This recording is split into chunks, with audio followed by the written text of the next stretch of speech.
Audio levels. Okay, we are recording. Welcome everybody to an audio visual experience with GameBusters this week. So if you're listening to the audio version, if you want to hop over to our video version, I'll also put some visuals on the screen too, in addition to our video. But you can hop over to youtube.com/GameLuster, or you can just sit back and listen to the pleasant Sonic sounds. Adventure 2. The pleasant Sonic Adventure 2 of our voices. I'm Nirav and I'm your host. As always, Alyssa is off this week because she has not played any of Elden Ring and has instead played 70 more hours of Valorant. So, go ahead and introduce yourselves. We got Josh here with us. Hi. All right, say a fun thing about yourself. I like Bomberman. I no-lifed Elden Ring for like 2 weeks, but we'll get into that, I'm sure. Absolutely. Momo? Hi, I'm Momo. I also no-lifed Elden Ring for 2 weeks. What's fun about me? I hate a lot of things. That's true. I've noticed that. What's wrong with me? You do love objectivity in art reviews, though. Thank you. That's the fun thing. No. Objectivity is my number one focus. Yeah, when absolutely. Art criticism, if you can't be objective, then you're worthless. All right, and Patrick? I'm Patrick. Elden Ring's my first Souls-like FromSoft game. And I like cats. I can't think of a fun thing. Just say any video game thing. Honestly, your wall right there has so many fun things going on. Oh yeah, That's true. Art. That's some sick art. Let's put this wall together. What is the one over there to my left? So I guess you're right. That looks familiar. Your thing froze, but yeah, that one. It is an artist named Loish. Yes. Loish. Yes. Oh, yeah. Okay. Yeah. Yeah, I'm very familiar with Loish. Okay. Anyway, I thought it might be from a video game thing. It kind of looked like it. A lot of the stuff in here is from. Actually, it's mostly. That's just bread. Yeah, this is actually just Ghibli foods. Yeah. Oh shit. Oh, Okay. nice. I see it now. It's awesome. It's a very nice wall, very aesthetically Yeah. pleasing. Yeah. What does everyone else's walls look like? We got some I've got cats. a disaster bookshelf back here, some cat curtains. The only thing I have at the moment is a little cat image. Little cat Is your portrait. window like 1 square centimeter? This room is 2 square centimeters, so yes, my The window takes up half of it. The window takes up half of it, exactly. Jeez. I've got my vintage Pokemon poster there. This is from 1999 from the Pokemon, That's the first sick. movie. Wow. Yeah, I'm an old school fan. Fancy. I've been there. I got some Back more in the Pokemon day. stuff there. Oh, does anyone see my hidden piranha plant down there in the corner? Oh, I do now, yeah. Yeah. Peeking that's out. Yeah, you got to be a real fan to see that one. Yeah, I think Piranha Plant was the most exciting Smash Bros. Ultimate He was reveal. actually. I laughed so hard when that happened. I was so super happy. into that. I was so happy. Yeah. Okay. And all the sorry, that's You're good. a whole You're good. different combo. That's another episode. Yeah. Another episode. Okay, so yeah, today we're going to talk a little bit about Elden Ring. So this is not a typical format for our show. I keep looking down. I need to look at the actual camera. Oh, yeah. But this is not a typical format for the show, but what I kind of wanted to do was the way that Kind of Funny does their reviews whenever they come out is they basically just have some people sit there and talk about it for like an hour, and that's like kind of serves as a review. And I was like, I kind of like that idea. And honestly, like, I like to when we do a breakdown of a game, I like to talk about its like legacy and like lasting impact. And obviously, we don't know what that is yet because this just came out. So we're just gonna talk about this game, and then I also have a lot of points I want to make about like how much I'm enjoying it, which is very strange considering my past history with this company. But anyway, yeah. So I guess I want to kick it off with people talk, and I think that we've done a good job here of like staggering people's experience with FromSoft games, like starting with Momo and then winding down and going to Patrick. That worked out really well. Yeah. Yeah. So yeah, why don't we all just like go around for a second and tell me like what your past experience with these Souls games and FromSoft is, and how you felt about Elden Ring going into it. Momo, why don't you kick us off since you're at the top of the pyramid here? Well, I played Dark Souls in probably 2013, 2014. I think 2013 on PlayStation 3. My brother came home and was like, "You need to play this," and just watched me play as I bashed my head against the wall 100 times. Literally died dozens upon dozens of times just in Undead Burg. And I didn't. It's so funny. At the time, I didn't understand how monumental of a game that was to me. Like I think the first time I played Dark Souls, I knew I liked it, but that is a game that grew on me so much over time. And I've been since Bloodborne came out, like 2 years after I'd played Dark Souls 1, I have just been such a big fan of From Software. They are my favorite studio. Soulsborne is my favorite franchise. I am such a huge fan of these games. Yet, for some reason, with Elden Ring, I was really skeptical, and I went in thinking it would not be good. I was completely proven wrong, but Literal minutes before the scores went up, she's like, "This is going to be a disaster." Literal minutes before the scores went up, I was like 85 on Metacritic. Yeah, 85 max. Let's go for the 85. I'm going for the 85 bet. And then the 98 dropped, and I was just like, holy moly. So yeah. Yeah, cool. How about you, Josh? I've been an accidental FromSoft fan since like the GameCube era, because I grew up with Lost Kingdoms and Lost Kingdoms 2, which are these bizarre like card-based action RPGs with I did not know about those, huh? insanely bizarre music and just really, you could tell from the very beginning FromSoft just kind of had a vision for like what kind of worlds they want to create. Yeah. And you can really see that nowadays in like their modern design philosophy. But stuff like that. And then Dark Souls I initially bounced off of because I was terrible at it.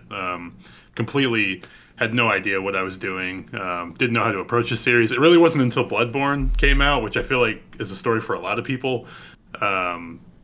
Everything just kind of clicked with me there. I think just like the change in scenery, like the Gothic architecture and the more emphasis on aggression and stuff, it just really clicked with me. Also, I had a cane whip, so I could pretend it was like Castlevania.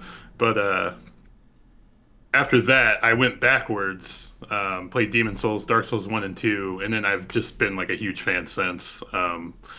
So yeah, that's pretty much. Now I'm going back and playing other FromSoft games that I've missed. I'm playing Otogi right now on the original Xbox, and having a great time with that. That game's awesome. So okay. Talk to me when you play Kingsfield, please. I'm gonna try. I swear, one day I'm gonna crack that shell, but it's a really hard shell. Okay. I tried Kingsfield. It's so bad. Oh my god. It's a nightmare. I just want to like let everyone know I'm getting like a Steam notification maybe every maybe 4 or 5 minutes that somebody else is playing Elden Ring. Yeah, I just thought Elk get on.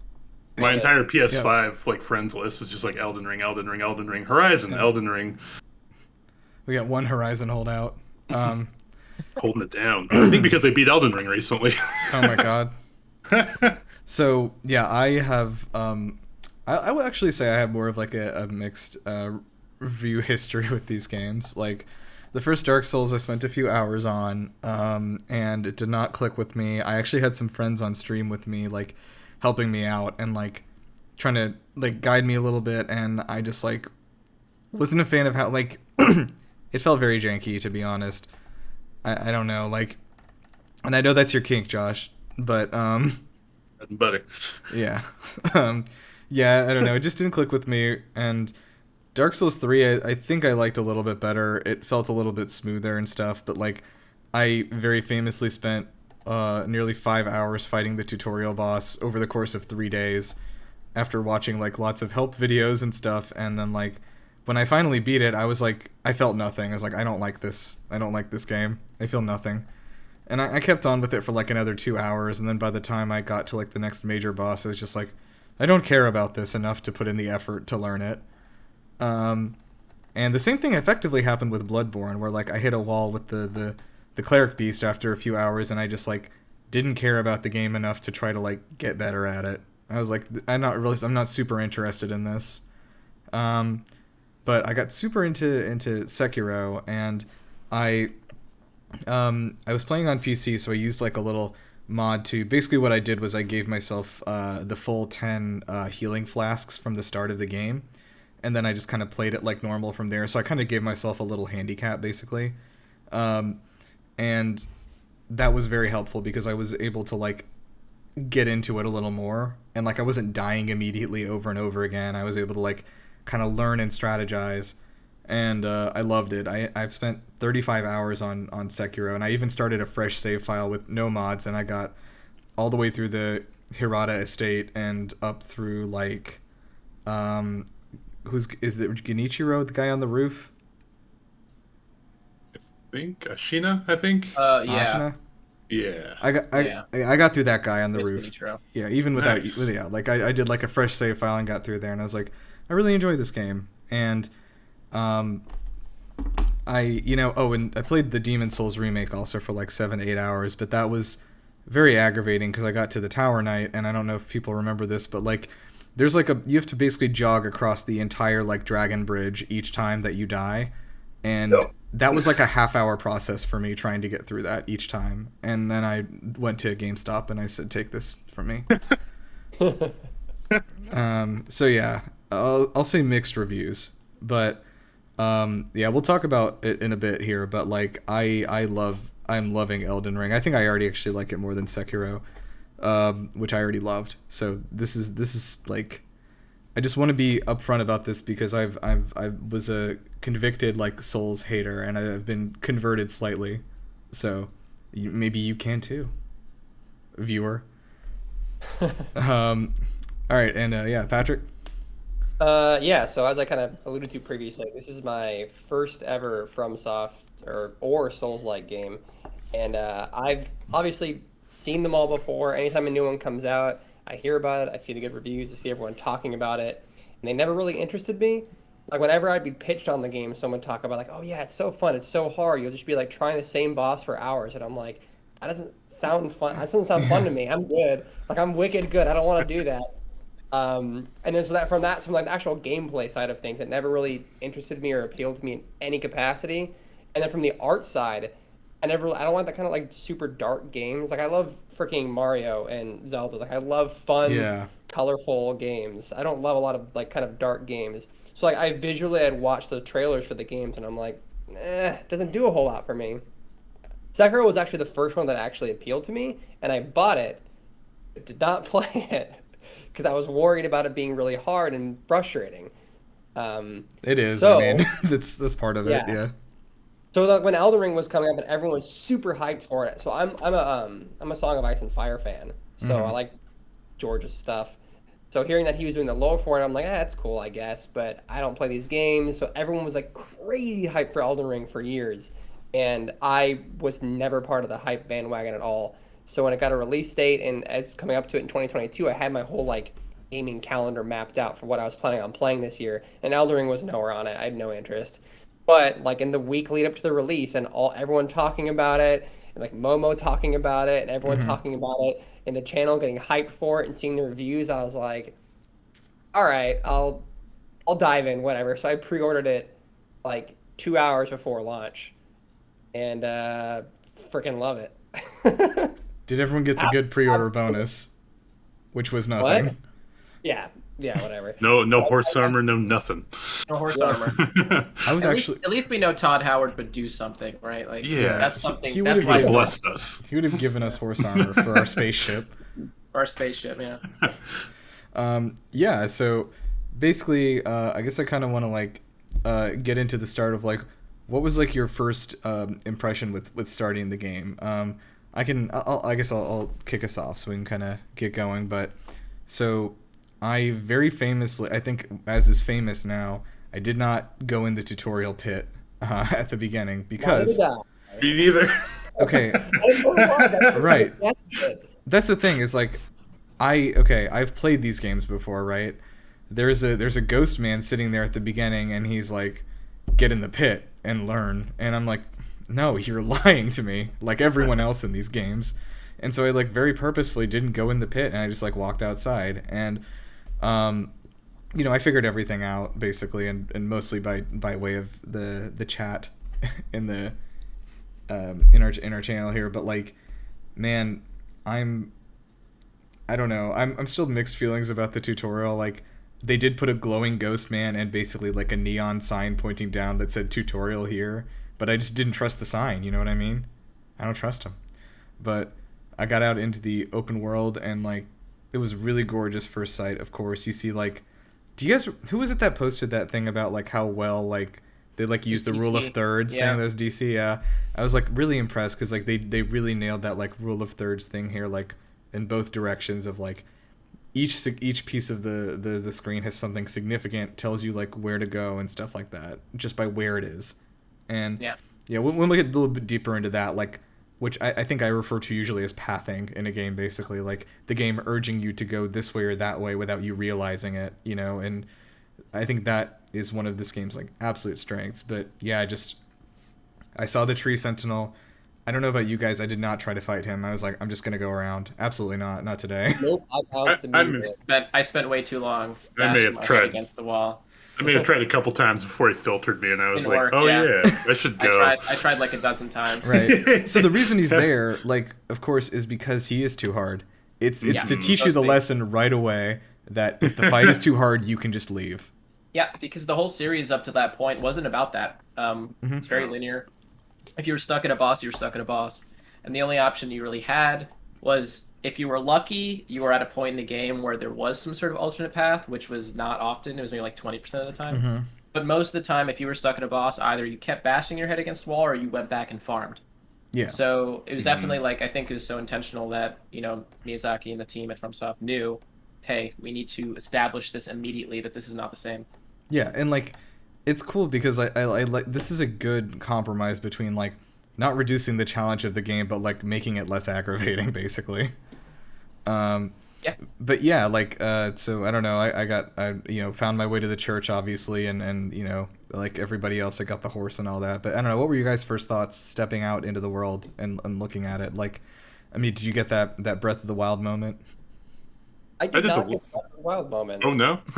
No, I didn't. I walked out into the world. I'm like, all right, cool. What's trying to kill me? Because I just knew going in. Everything was going to try and kill me. That's one of those things, though. This game's reputation precedes it before anyone even knew what it was. You know what I mean? Oh, yeah.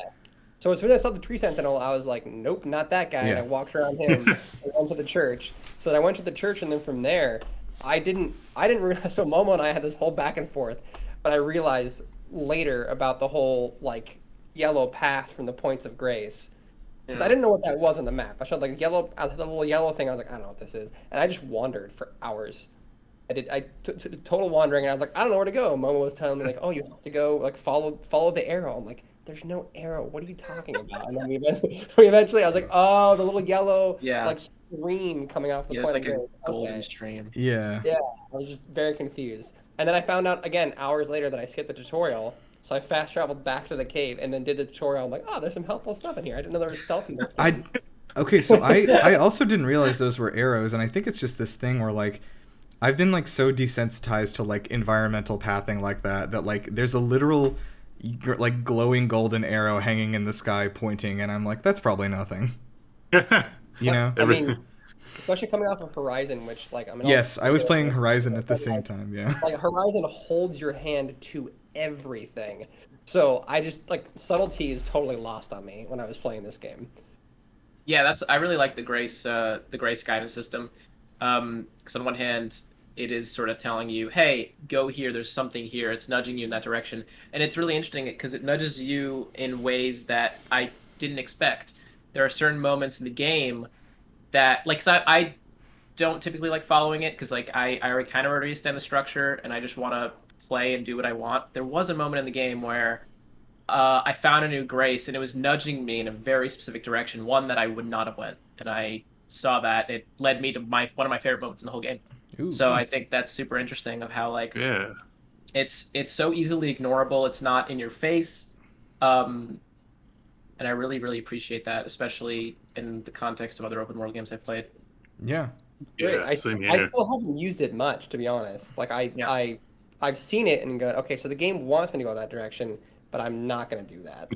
I would do that too, yeah. I'd go the opposite way sometimes. Like, well, if it wants me to go that way, maybe there's cool stuff like this other way that I should check out. I have become a little less suspicious of the game as I've played it, I think. Because I Yeah. have played like a good bit of like the Dark Souls, and especially like Bloodborne, where like literally the whole world is trying to just kill you at all times, but like Kill you, deceive you.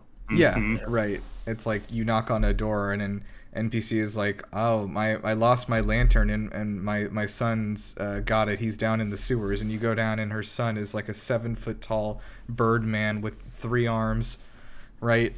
And it's like he's got the lantern though, and it's a weapon, and he'll burn you with it. But anyway, um, I think that like as I've played this game, which I just hit 30 hours today on this, like I've I've realized that like even though there are a lot of things that are trying to kill me, they just like can't anymore. I guess it's like if something jumps on me and springs on me, it's like all right, whatever, like I'll just kill it and move on. Like it's become not a big deal, but I've also like even when I was like a week or earlier on, it's like this game definitely does less to like jump scare you than like especially Bloodborne I'm remembering did a lot of trying to jump scare you. Um Oh yeah. and like I found all the and there's so many messages which like I don't know if it's because I played Bloodborne like really late or something because I didn't play it till 2 years ago, but like there were like barely any messages anywhere for me to see, and like Yeah. having like so many of them here, I read all of them, and it's like, hey, there's an enemy like to the right, and I'm like, oh, I see it, thank you. You know what I mean? Like it's a nice Great. feeling because it helps me feel like I'm kind of in control of the situation. Um, but yeah, anyway, if anyone else wants to talk about the like, I guess the beginning thoughts, like before we move on, like how you felt getting out in there.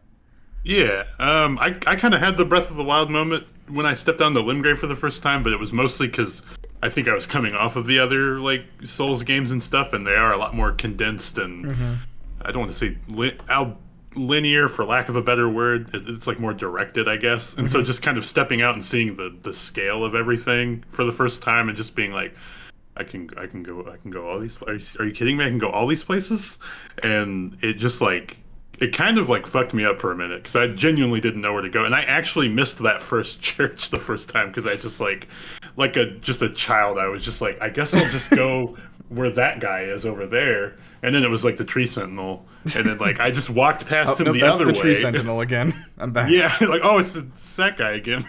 And then I found myself running in circles like for just a little bit, but once I kind of got my bearings and stuff, it was really cool. My like Breath of the Wild moment was weirdly not at the beginning because I walked out and I'm like, I see, please. And then like I got over to the first part where I was just like riding my horse and I was being chased by some monster. I think it might have just been wolves or something, but I was running from them and I ran into like Caelid, and you know the environment there like completely changes, and I ended up near like the minor air tree or whatever, which kind of like looks out over the plateau, and like I kind of just turned and I saw these like the dog T-Rexes and like the bird people and everything, and I was like, and just like as far as I could see, and I was like, oh my god, like the whole place I was in was just like one area. And then I was like, then it kind of like hit me. I was like, holy shit, this game is like Yeah. a lot in it. Wow. And I could like see in the distance, you know, like I remember seeing what I thought looked like a little town in the distance, which was like obviously just like broken down shacks, but like I was like, oh man, I want to get there, you know. I had that feeling like I want to see what's there. What's there was like a blob thing with spikes in it, but whatever. I think I know it's like the red one, right? The big red Yeah, one. yeah, Yeah. lame. Yeah, I remember telling you when I was playing it that I was so shocked at how big it was because my brain was attached to this idea that Miyazaki had previously stated that the game was like 30 hours, or you could beat it, or like people mainlining it could beat it in 30 hours. So I was still attached to that idea, and I thought when I had played the closed network test last year that I had experienced almost all Limgrave had to offer, and I didn't even touch a fifth of it in that closed network test, and like it took me 20 hours just to get through all Limgrave, which was already so close to what Miyazaki claimed was the allotted runtime, and Jeez. there's so many other regions. I will say, on the Breath of the Wild moment thing, I don't think I had that, even though weirdly I have it while replaying it. Like so, I'm like playing with a friend, and I'm now being like, wow, this world's huge.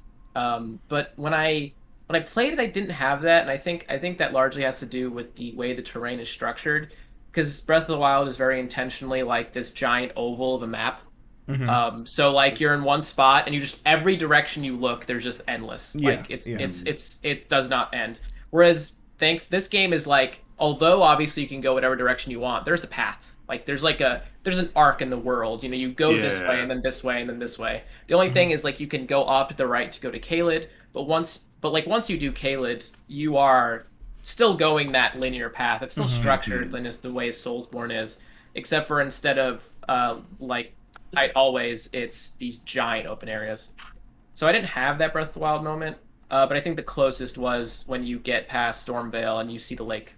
Definitely the closest for me when Yeah, I was just like, wow. that was gorgeous when you see the lake Yeah. for the first time. But Yeah. um, I don't know. I think that this game, like we've talked about a lot, like has had like a lot of influence from like both Dark Souls and like Bloodborne, and there's even I can even see elements of Sekiro in here a little bit from like those like stealth death blows. I could even I think I even use the same sound font or whatever, like the Yeah, the jumping, the verticality, yeah, yeah. the way you can Yeah. explore levels now is so different. Mhm. It's so interesting because in the rest of the series, even though there are ways you can explore the levels sometimes in unique ways, um, this game takes those legacy dungeons, those like Yeah, closed off castles. You enter Stormvale and you realize you can just jump off the railing, and when you do, you're now on a whole different path. Or yeah. you could try and like parkour your way up some like dilapidated bricks, and once you do, you can go on a whole other subset. There are parts of the game that I still don't know how to get to. I never got there. There's a place in the academy that I spent like an hour or two trying to like I saw an item, I saw the ladder, and I saw it just like led all the way down. I circled the academy like 100 times looking for a way to get there. I could never figure it out. There's just so many ways you can explore a level now. Hmm. Whereas other games, it's very much like here's your path. There are like some branch offs, but when there is it's so interesting because when there is a branch off in Souls, a Dark Souls or Bloodborne, you note it as a branch off. It's like, oh, this is the branching path that leads me somewhere else. Whereas in Elden Ring, Hmm. it's just the whole area, every single like legacy dungeon is always open. It feels like every path you go is different. It never felt like I could never, almost never gauge which way was the right way. Yeah. It just feels like Well, everything is because yeah, naturally intertwined. there is no right way, and Yeah, that's one of those things that like especially in the dungeons when you can like jump on roofs and there's like five different ways to get around something. It's like that's starting to tickle my Dishonored senses a little bit. yeah. So Patrick, I'm curious how like you approached this game, like having literally no like knowledge basically of how these games work. Like what were you trying to like level up first? Like what was your instinct and everything, and like how to fight? Oh, that's probably all wrong. I the first test for exploration, I was just treating it like Breath of the Wild, honestly, where I was just going kind of aimlessly. Mm-hmm. And then when I'm trying to think, the first kind of enemies I came across that I actually kind of was very trepidatious about were all the knights surrounding, not actually in the gate for the Stormville gate, but the knights in that little town outside Mm-hmm. where you get the first map stone for Limgrave. Mm-hmm. And honestly, it was just like, I think maybe because I had heard everything wants to try and kill you, I was just extremely apprehensive about everything. Like I try and like bait one of them out and kite them to me as much as possible and just Mm-hmm. try and fight one on one. I started with the Vagabond because I had heard the Vagabond has a 100% physical protect shield. And I was like, okay, cool. So I can hide behind that. That'll block everything. I mean, I kind of naively thought that, but that'll block everything. I'll just hide behind that. So mostly what I did was just I put the shield up, where they'd swing, I'd block it, and then I would counterattack back or just attack back as best as I could. And then I Mm-hmm. started trying to roll a little bit, and then once I started getting the hang of rolling down more and more, I was like, okay, I'd actually rather not use the shield and try and do more damage. Mm-hmm. And then, so within the beginning, I was focusing very much on I was building up my strength and dexterity a lot. 'Cause that's what my sword was based on. And then I realized later on that I wanted to try and work some spell casting in. But at that point, I was already level like 35, so now I'm like trying to wildly course correct for putting like Mm-hmm. way too many points into strength. I don't know. It's fine. My character build's an absolute mess. It's like I'm not Yeah. jack of all trades, master of none, where I've like kind of Right. my skills out. I'm not good at, and I'm not proficient in any one skill, which is it's a mess. But I mean, whatever. I'm still having fun though. That's the thing. Like, Yeah. Yeah. come to something that's difficult, and I'll go, okay, I'll turn around and walk the other way and go somewhere else. I've never really hit a major wall yet. Still. Yeah, that's great. Like I legitimately didn't hit like a wall until I got to Renala yesterday. So like and even that wasn't, I don't even know if I would call that a wall. Like that was just, I was very tired and I basically kept running and making stupid mistakes over and over again, you know, and like kept getting aggravated, and I was like, I know I can do this. Like I'm fairly close to doing it. I have the physical capability. I just like keep getting hit by like the chandelier over and over again. But I think being connected to a community like you guys honestly helped yeah, tremendously. for sure. I would not have I figured can't out imagine like like someone if I was me and if I was basically myself but not connected to this community, my experience with this game would be way different for sure. I'd be going in Yeah. totally blind, not knowing what I'm in for in any capacity, and just getting totally stopped. I'm sure it'd be way rougher. But knowing that like everything tries to kill you, be cautious. Knowing that hey, if something's too hard, you can turn around and go the other direction. Like having all that told to me in advance helped so much. And yeah, it definitely, and like I think this game in a way like feels like, even if you play this on your own, like it's like the experience of playing this game is like a multiplayer thing almost, even if you did play the whole thing solo. Like I've always said that about Pokemon, because like even if you play a Pokemon game on your own, like the quintessential experience of it is still like a multiplayer thing, like talking about it with your friends or with people like at school or whatever, you know, just like I found this dumb thing, it's made of keys or whatever, you know. And it's like I don't know, I feel kind of the same about this game. Like it feels like it's an intensely like sort of like interpersonal experience. Like I want to talk about it with other people pretty much all the time, and they seem to want to do the same thing. So like yeah, I totally agree. Like I also probably would not have bought this game if Momo had not sold me on it so effectively. That was a good review. I would not have bought it at launch at least because Yeah, in the middle of for playing sure. Horizon. I was like, I gotta finish Yes, Horizon first. I was thinking the same thing. On sale or something like that. But then having everyone bombard me and being like, no, you gotta play. It's like social, and seeing you guys all talk about it, I was like, all right, I want to be in on this. I'm so glad I did. Yeah, absolutely. Like I don't know, I'm so shocked at like how like friendly it is, because like I do think that because I think a lot of people have been saying like, you know, oh, this is especially some like Souls veterans have been saying like this is the hardest game they've ever made. And like I think if you try to play it like Dark Souls, then yeah, it is going to be the hardest game that they've ever made. But it also really does give you the capability to like essentially choose your own difficulty by like you know, making yourself more powerful. Like Momo, I think you said you like crippled yourself a few times when you're playing your initial playthrough to kind of make it more challenging. Yeah, so at some point it got, because of how much there is, the game at some point the game balances itself around the idea that you're not exploring everything and you're not fighting everything. Right, because most people won't do that, right? Well, most people won't do that, and they don't Yeah, want that to. They makes don't want to sense. screw those players over. I'd say like the second and third area was mostly me intentionally using weaker weapons, just so I could feel like, hey, I want this to still be challenging, and I didn't really mind that, but I feel kind of dumb doing that, mostly because I got slapped in the face so hard later on, because the difficulty spike is absurd. The finale of this game. Oh my god. This game's finale is the hardest in the series by a good margin. I agree. Yeah, it's even absurd. with the steps that I took to make sure that it wouldn't be harder, it mattered. It definitely helped in the long run, but it's not like everyone I think has heard about like the mimic and stuff. Yeah. And how that can basically it's a big help. I'll just say that. Not even that is like an instant win or anything like that during that final stretch. Like once I hit like the big plot event with the like tree and stuff, and the bosses that followed that, I was like messaging my friend Joe in the server, Crimson 2877. I'm just like, dude, I don't know if I can do this anymore. I might just have to hang it up here. And then I would try one more time and I'd be fine. And it's just like, I think I just needed to step away for a second, but like there are some like moments that get insane near the end, but Yeah. I think if you guys do what you're doing now and just like grind and explore, and it won't be nearly as bad. I kind of bum rushed the end too, which probably was not a good idea, but Yeah. I think. Yeah. Sorry, go. Oh no, go ahead. I was gonna start a new thing. So. Okay. I think the thing with that is like, I left no rock unturned. Like oh, yeah.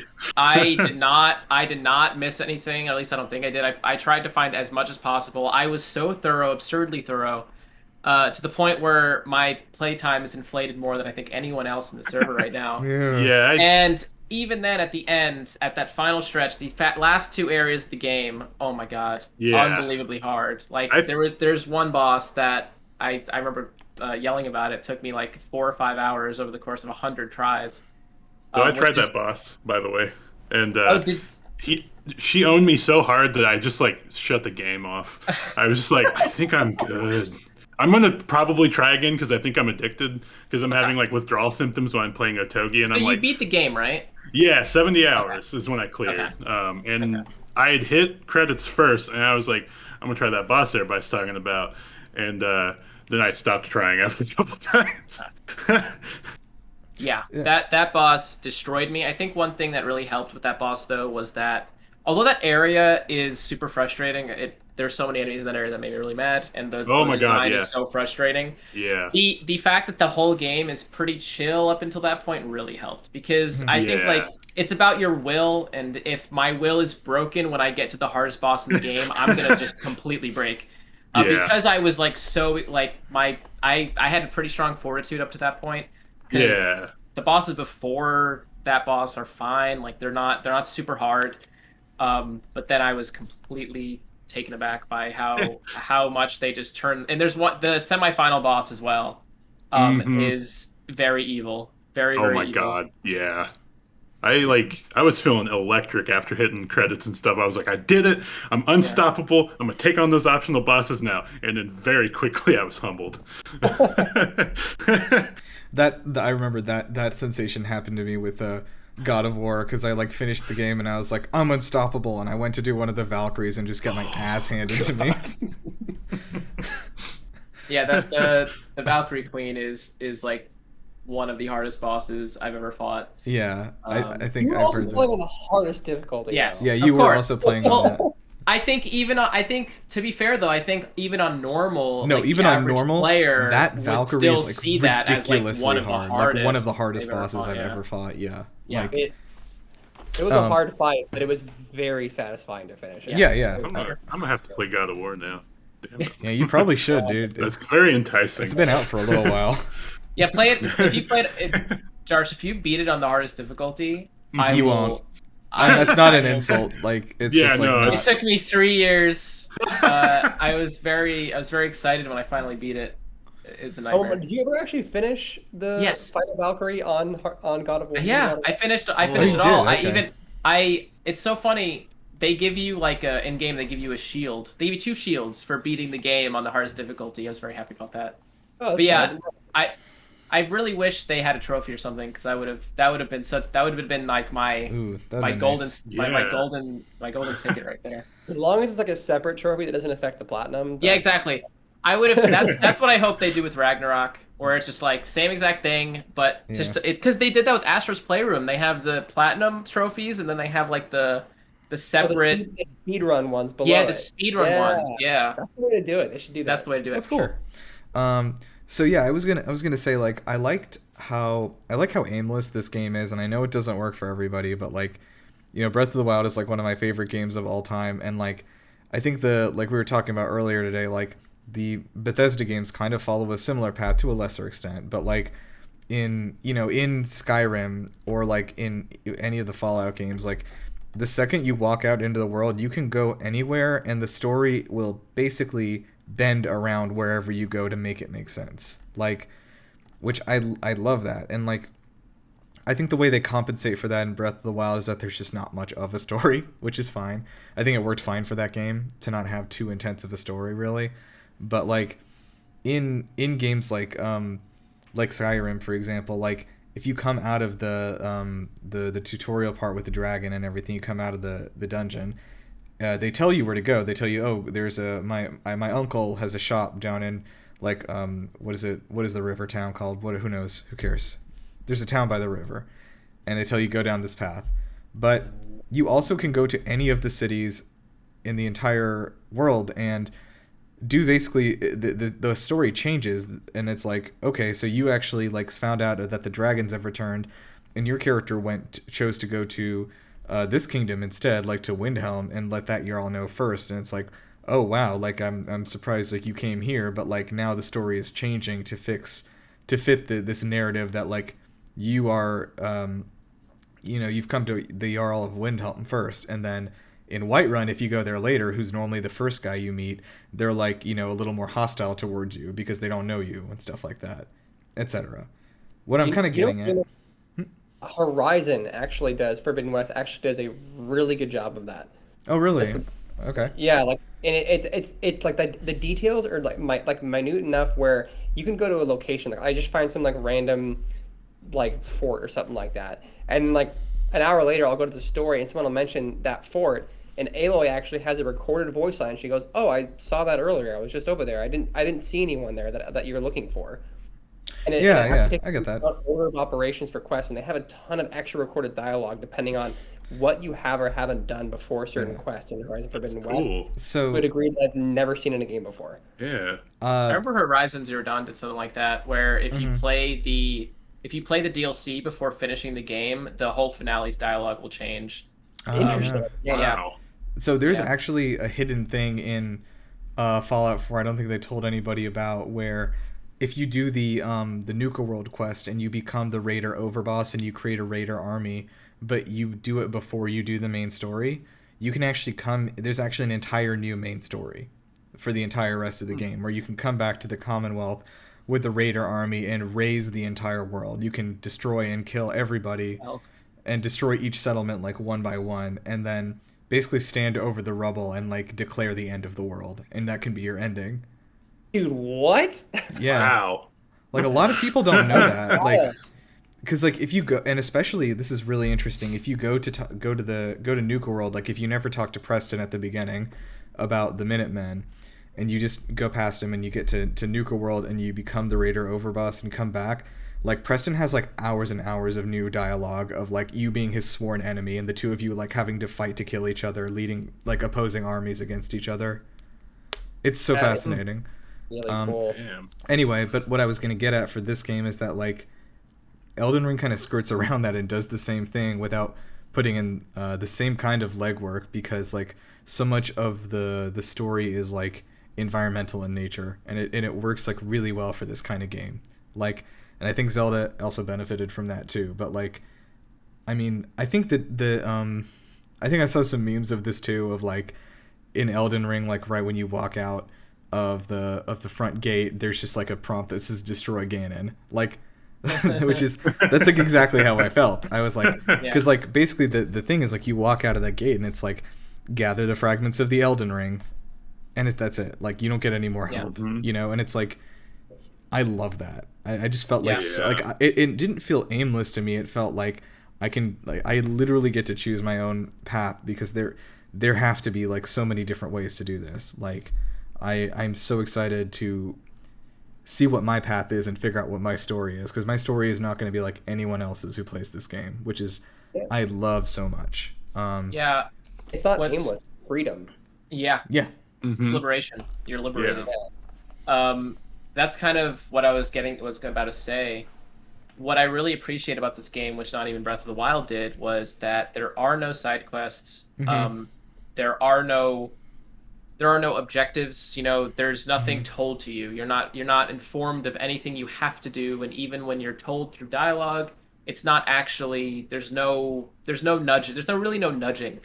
Which I really love, because it makes it got to the point where I realized that every side quest that I would do was my own.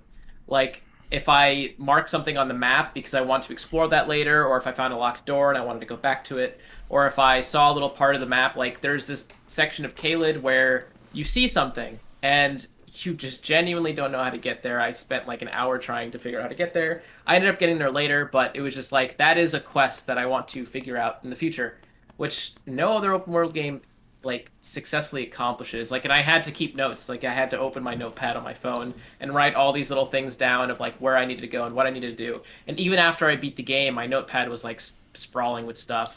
And even just now, I'm starting to see it dwindle that notepad.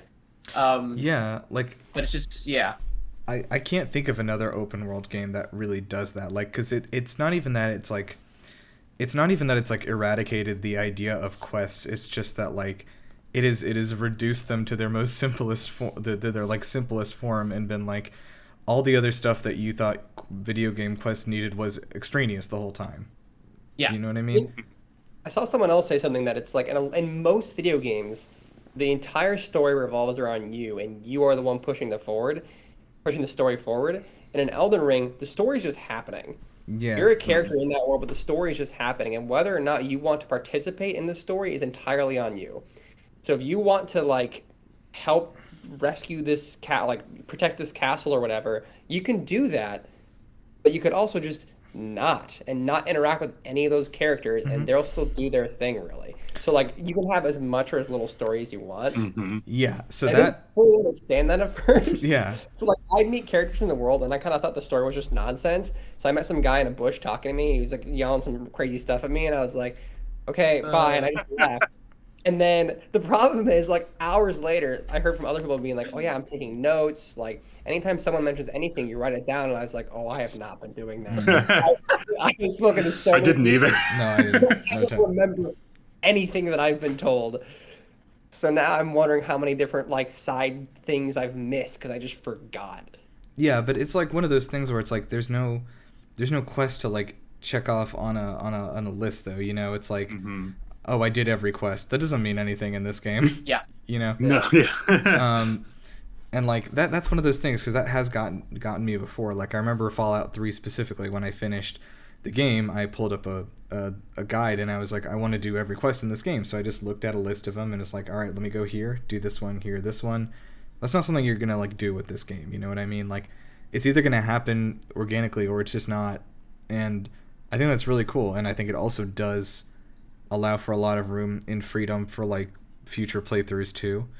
There's a new game plus, right? Yeah, there are like as many as you want. Okay, nice. Oh, cool! I didn't know that. Does it scale the enemies at all? Yes.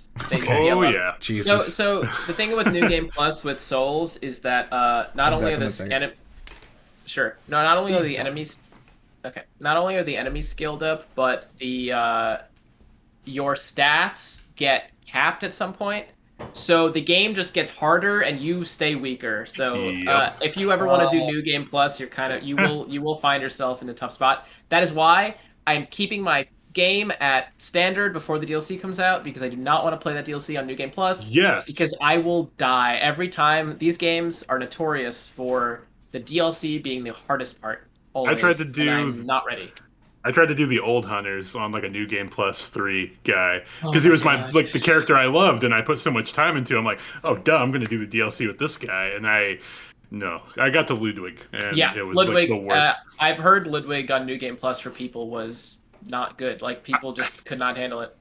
I never got filtered like faster in my life, and I was like, you know what? I like this game. I have a lot of free time right now. I'm just going to start a whole new character and just work it up to the DLC, and then it was. Still tough because it's the DLC, but yeah, that was rough. Yeah. But yeah, on the topic of like how the game, how you can make your own story, I'm thinking about it right now, and I think you can get to the tree with only killing 2 bosses. Yeah, I think there are only 2 mandatory bosses you need to get to the tree. Just 2 great runes, I think. You just need to kill like 2. I don't even think so. I think. I think you only need. I don't want to say the names because I'm thinking. I'm thinking of the bosses you need to get there, not necessarily to proceed past that, because I'm not sure what you need to proceed past that. Yeah. Is it the? I think you could skip Stormvale altogether, right? Oh yeah, Stormvale is really easy to skip. The Academy is easy to skip. You can just go past them all. Okay. How do you skip Stormvale? So there is a path on the side of the cliff that you can sort of just completely walk around. On So the the first west time side? I think it's on the right side. I think it's east. I could be wrong. I don't remember. I think it's Huh. on the cliff side, right? It's on the side facing the water. I Is think that right? Well, both sides are facing the water, so I don't know. I guess so. I don't know. I guess I don't know if it's facing internally or externally, but yeah, you can. So the first time I played, I saw some old lady who was like, you can. Oh, look, the bridge is broken, but uh, who cares? You can go through Stormvale." And I was like, "Oh, okay. I'm just gonna look around more." And I somehow found this path that let me completely bypass it, and I got to the lake, and I was overlooking the lake, and I took the grace point there, and I was past the castle already, and I was like, "What the hell?"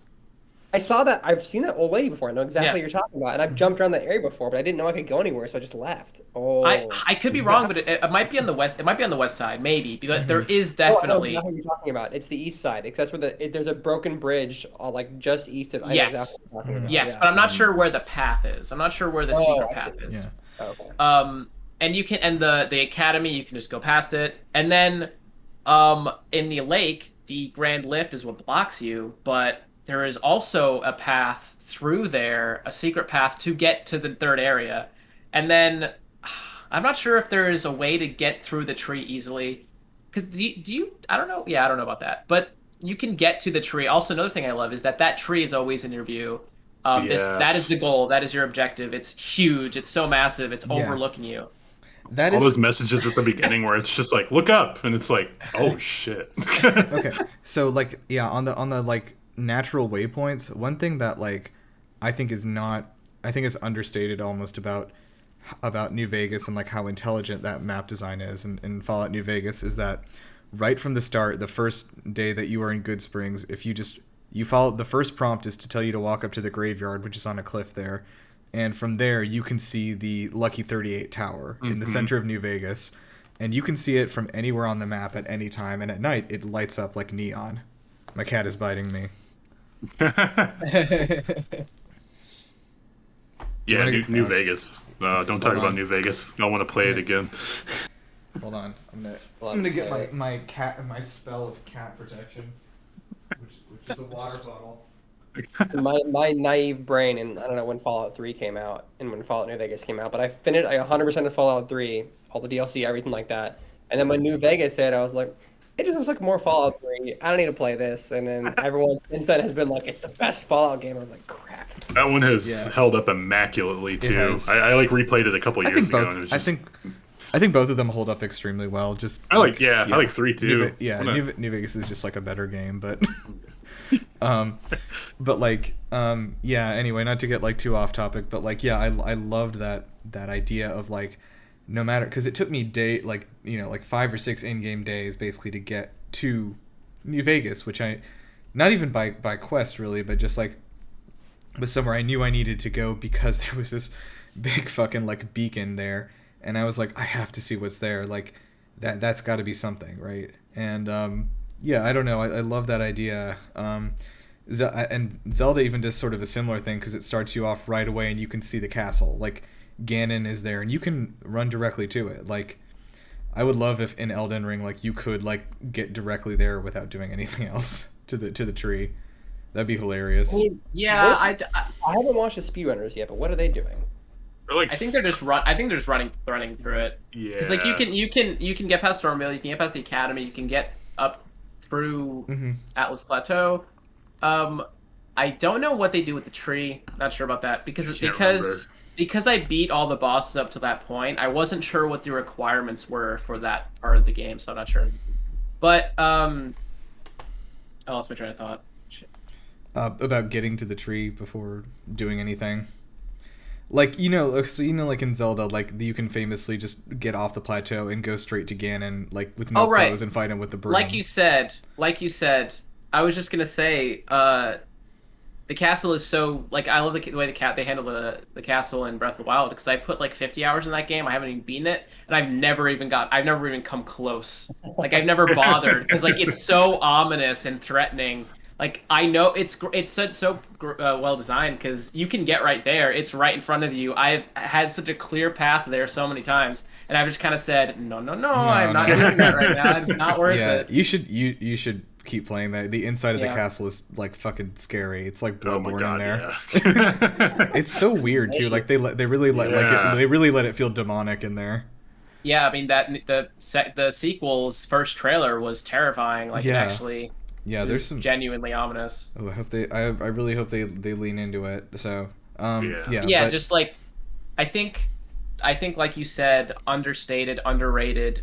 The idea that what you're being guided to is naturally embedded within the world. That feeling of knowing where you're supposed to go just from how the game is designed, even if it's like a naturally implemented waypoint system like Ghost of Tsushima or Shadow of the Colossus, where like your sword, you have to find the light, I like and if that. you're within a forest thicket, like you can't find where you're supposed to go, and you see that little ray of sunshine, and you can go to it, and you place your sword in the sky, and it leads you to where you need to go. Like just stuff like that is so powerful. And I think the worst thing any open world game can do is make you feel like you're doing a series of chores. But whenever they introduce these little things that connect me to the world in other ways other than just go here because of the magical glowing GPS marker in this 18th century fantasy game, it's like, what the hell? Okay, let me say something. Coming off of Horizon is a trip. Yeah, 'Cause that it is, is. it's literally exactly that. It's night and day. All right, let me say something. Maybe the first person in the last like 2 weeks to speak something positive about Assassin's Creed. But in Assassin's Creed Valhalla, there is a. Did anyone else play that? Is it just me? Okay. Only a little bit. Whatever. Yeah. Whatever. Okay. Quick plug. I do think Valhalla is the best version of the new trilogy. Like, I think it's a more refined version of Origins and Odyssey. But also, if you don't like those games and what they do, it is the same game again. Just a more more 400 streamlined. hours. You're gonna do something crazy like that? I can't. It's minimum 55 hours if you mainline it. Ooh. I can't play games like that. I'm incapable of playing games mainline. It sucks because the first 10 hours are like fucking amazing, and the last 10 hours are amazing, and everything in between sucks. Yikes. Anyway, not a good plug for the game. My plug for the game was that it does You're actually. Like, I'm going to be the first I'm person gonna be the first to to say say something something positive. It about sucks. Assassin's Creed, and then 30 you hours just sucks. shat on it. Okay, so no, an actually really cool thing they did in Valhalla that they didn't do in the previous two is that whenever somebody tells you like, hey, you need to get to this place, they don't tell you like where it is. They say like, there's a bunch of cliffs over to the south. It's like a little bit east of this town. It's north of this river. There's a guy there that you need to talk to. He's got brown hair. He's wearing a hat.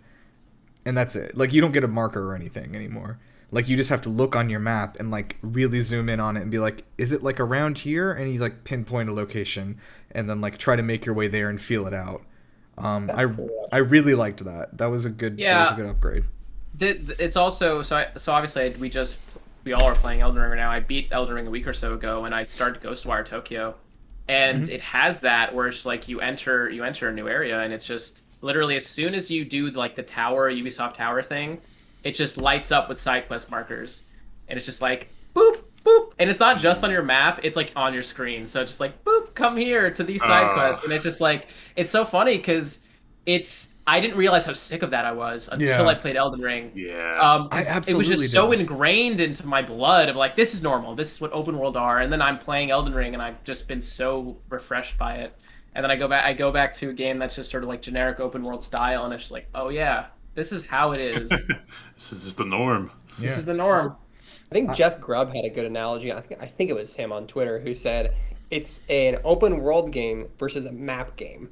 Yeah. And like Breath of the Wild, Elden Ring, and like Red Dead 2 and Skyrim, those are like those true open world games. And then all the Ubisoft games, Horizon, etc., those are map games. Yeah, I agree because I mean it is one waypoint to the other, and it's like I agree, and like you guys know, like I was so fucking hyped for Horizon because I loved the first game. I was like, this was one of my most hyped games, and like I think I've put about 10 hours into it, and I haven't touched it in like a week because I'm just playing Elden Ring, and like I was so much more excited for Horizon than I was for this game, and I feel almost kind of bad because like, I mean, like we all know that like what fucking Horizon 3 is going to come out 1 week before Elder Scrolls 6, and just like some earth-shattering open world experience. Well, at least you know what? At least if we know that if we see the release dates of like Horizon 3 or whatever it's called with know. Elder Scrolls 6, we know Elder Scrolls 6 It's is going to be a Yeah. banger. Yeah, it's we know. going to be a 98 on Yes. Metacritic. It's like as soon as we see that, we're like, oh, thank God, it's finally happening. Great. Yeah. Side like- note. Yeah. Go ahead. I was gonna say I actually powered through Horizon. I'm stubborn as heck, and I was like, okay, well, Oh, have you beaten it? I was trying to bounce between the two of them, but then every hour I spent in Elden Ring, I'd spend an hour or two in Horizon, and it just made Horizon even worse by I know, comparison. man. was like, There's. so terrible. I just like don't. I don't look. This game, Horizon Forbidden West, is better than the first game by every conceivable metric. I can't think of a single thing that's better about the first game than the second. But like, man, I'm enjoying it so much less on like an astronomical level. Yeah. It's so hard to describe, and I think I just like it feels like everybody just collectively hit their breaking point on like these map games at the same time. Yeah, At a it bad really did, time for like- this game. It felt like a tipping point. Yeah. And it's like, yeah, this is probably one of the best iterations of what you can do with this style of game, but it just like we're tired of it. And like I think that there's more stuff coming, I'm sure, that's going to be influenced by, you know, like Breath of the Wild, especially since that's 5 years old now, and like, you know, of course things that are still in early stages are going to be influenced by Elden Ring right now. Like Yeah, But, I mean, like- I Yeah. pointed this out in the group chat, but like obviously Elden Ring is I think 5th most concurrent players on Steam. I think it might be 5th or I think 6th. it's I think it might be like higher than that actually, but I can check it out. Keep Yeah, talking. you can check real quick. But yeah, it's like 5th or 6th. But not only is it that, but it's like in the context of a full price game, like especially AAA full priced game, it is number one. Like everything above it, it was a free to play game, but the only other thing that doesn't count is PUBG, which is like $30, I think. It was but not full $20. price. It was like $20. No. Not full price. The fact that like Elden Ring, this $60 game, is at its peak the most successful game on Steam as far as concurrent players goes for a $60 game is like it means so much more than just success for From Software. It means that everyone's going to be looking at this and going and analyzing it in their business meetings. There's so many companies that have held these meetings already just in the first 2 weeks of Elden Ring's launch and have like had to figure out what their plan is now. Yeah, it's number 6. It peaked at 953,000 concurrent players on Steam. That's awesome. And for something that's primarily like solo, like a solo experience. Yeah, that's the thing too. It's Yeah. like it's also single player. Like I know Cyberpunk was the big thing before this, and like I think it was Cyberpunk's still in the top 10 there, but like it's crazy to see how like because I don't know if anyone was around. Like, of course you were. Like you remember like when Fallout 4 came out, it was like a monumental release. Like that was a huge ass game, and it was huge when it launched, and it had like. I think it had the highest number of concurrent players for a single player game, and that was like 400,000 at the time. And then like just compare that to Elden Ring now launching with getting 900,000 concurrent players on a launch night for a single player game. It's unbelievable. In spite of the performance too.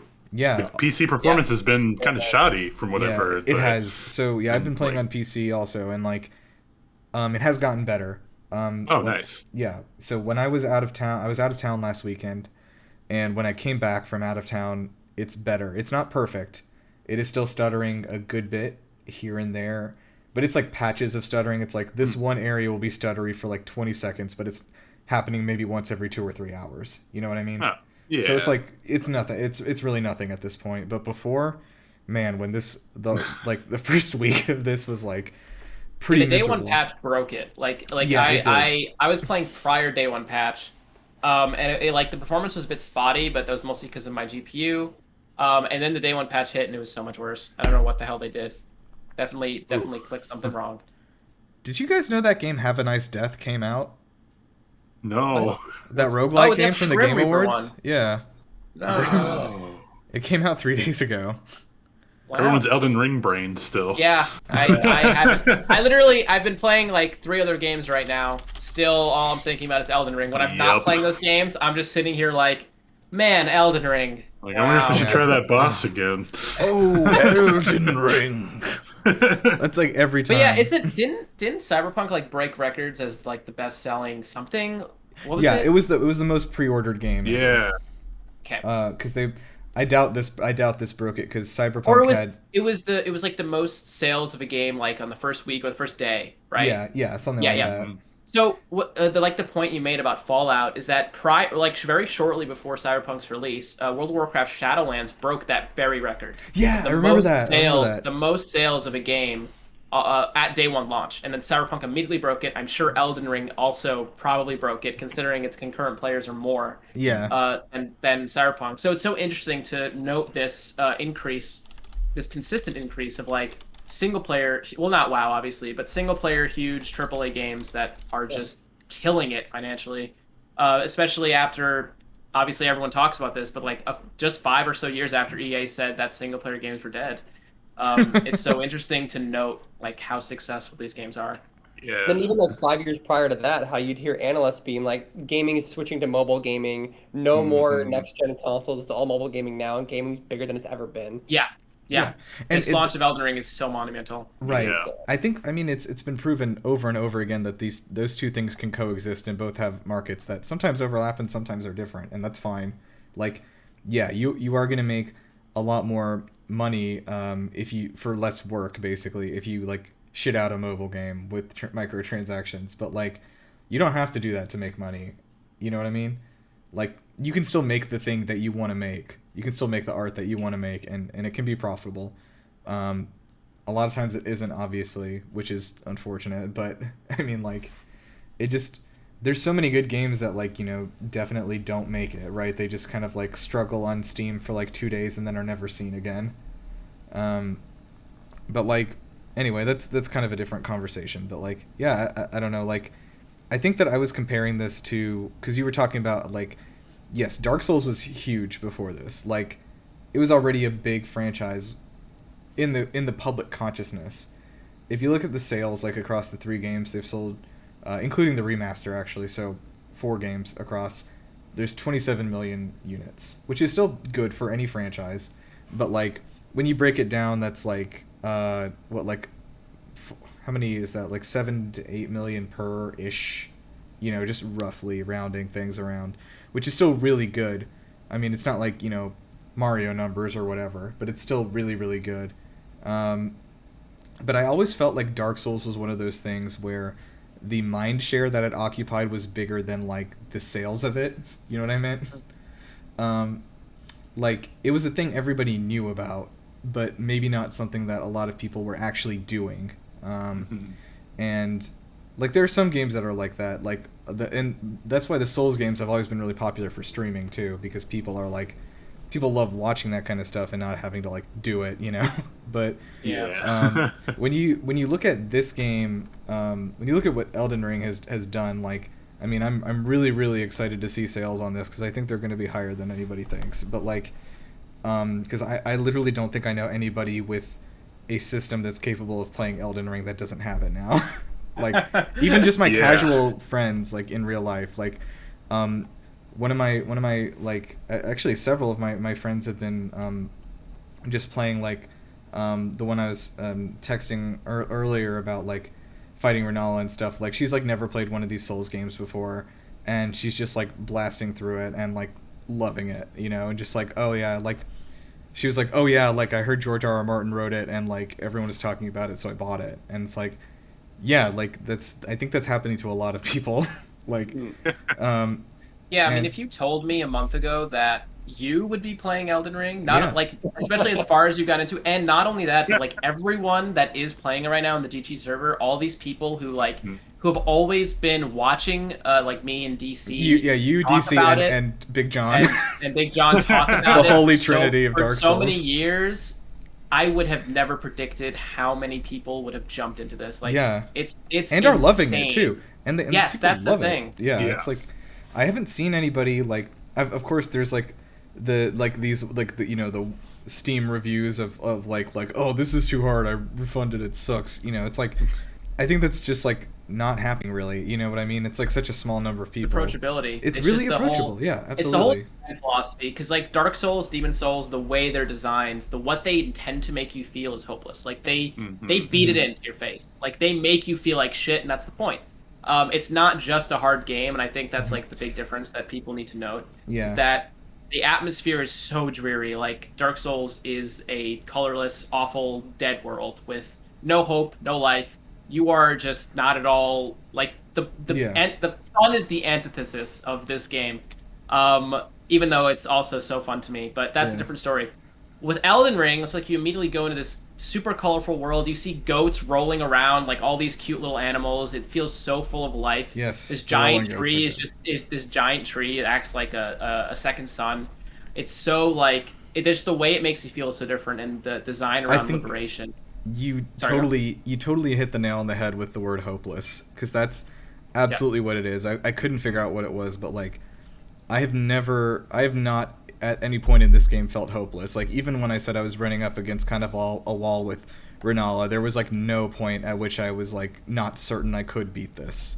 Like and like anytime that I ran into a boss that I like was having trouble with, I don't remember what it's called, the ancient deer thing down in the well, you know what I mean? The flying Yeah, deer. the Royal Ancestor. Royal Ancestor is Yeah. what it's called.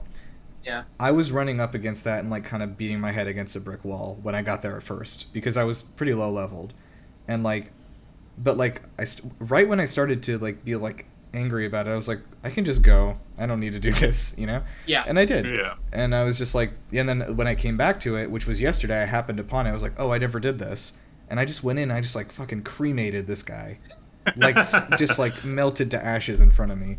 I'm back. Yeah, it's like that design, that focus on letting you do things at your own pace, that the ability to go in so many directions. Like what's so great is I think that the game is designed around taking you to Stormvale Castle, and I think they want you to go to Stormvale Castle and not be able to handle it.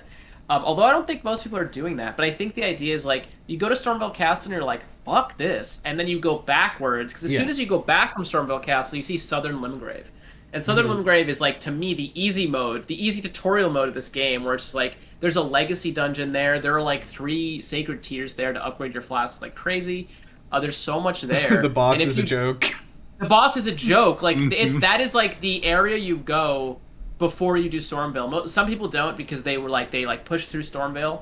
But I think the idea is that like to instill that ability to just go back to do what absolutely. you want. Like I think I think Margit is specifically designed the way he is to just instill the fear of God in you, and you're like, I gotta go somewhere else. This is Skill not. check. This is not right. In the closed beta, like, and it's so funny. In the beta, your path was like Margit. Like you could go off a little bit to the right and left, but it was mostly just like a straight path to Margit. And that was I spent like 20 tries fighting Margit in the closed network test because I was super low level. They don't let you There's like not much else to do in the world. But in the game, it's very clear. It's just like, don't do this right now. Like you don't need to.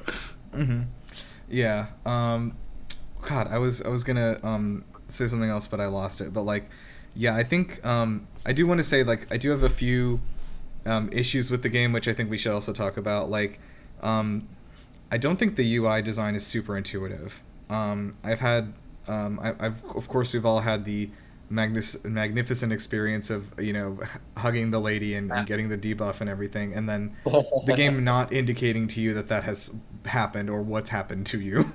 Like there's a little we had this conversation in the server. I think I agree with DC that the status should be clearer. Like there's that square should be a heart maybe. Because the red square, I also had no idea what it meant, and I've been playing these games for a long time. So if that's not a good sign, the fact that I've played 7 of these games and I did not know what that meant is not good. I think if it was like a heart or something, I think it's fine if they didn't alert you, because I think that's that's fine right? too. Like I agree, but like I would have liked to I would have liked to, like, when I noticed it, be like, oh, I should investigate that, and then been able to get an answer. Which because the issue that DC brought up was that I didn't realize my health was being neutered at all. I didn't either. Until I obviously noticed that my health was lower than it said in my level up menu, and I didn't know why. I didn't question that. I didn't even notice that. Yeah. No, yeah. So if you go to your status menu, you will have a health number, and it will be lower than the health in your level up menu. If you go to the the Interesting. grace point and level up, it'll huh. be a different number. And I noticed that, and I was like, why is that happening? Am I bugged or something? I think I love the idea that you just sort of you talk to this very nice woman and she offers you a hug. The first hug and you've is ever had from a silent, woman. Yeah, is silently afflicting you. I think that's super interesting, especially with her lore within the game. I do think that symbol could have been a bit different to make that more clear, Yeah. though. Yeah, because like it's a cool lore thing, but then you do have to pan out a little bit. You are playing a video game, like you know what I mean? Yeah, Yeah. I definitely think like I think it's on the UI, the UX or UI, I guess, for not Yeah, I agree. using the right symbol, but I don't think the way it handles it in the game is bad. I think it's actually great. The idea like that you're not told, you're not made aware. I just wish I discovered it in game because I didn't. I was told online. I was told online by someone. Yeah. I saw it on Reddit or something that like or no, I saw it on Google Trends. I think it was like Google Kotaku or Trends? Polygon. Yeah, sorry, I have a Google phone, so when I just go left, Oh, like it left just on goes to yeah, mine Google. does too. Yeah, I get Yeah. you. So I saw it on I my would've Google loved- Buzz account. I would have loved if I discovered that in game. Yeah, Because when I saw the article, I was like, oh, that's why my health was bugging out. yeah.